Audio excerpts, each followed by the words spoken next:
you are showing contempt, you might disrespect that person. You have to go into shared activities where you can build respect back. Can we change?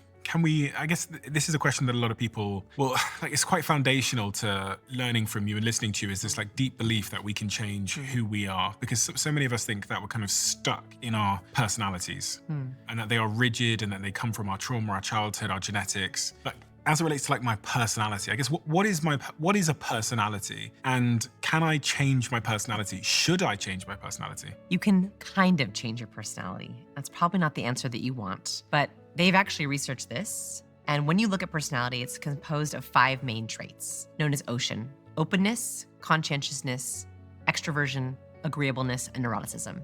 Every person on the planet Earth has these 5 traits, and they fall on a spectrum: high, medium, or low. These traits are somewhat heritable, somewhat genetic.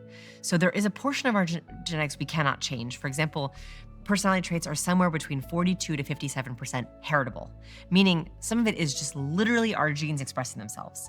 But that still gives us quite a bit of wiggle room. What I like to focus on is, if you are low on the spectrum in, let's say, neuroticism, which is how you worry, you cannot become highly neurotic. It's too big of a swing. But you could probably dial up to medium if you wanted to, or if you were high, you could probably dial down to medium. So you have, let's say, 30 to 40% potential for change. So if you want to change your mindset, your goals, your personality, you have about 30 to 40%, I think, freedom to grow or change in a way that you want to if you're purposeful.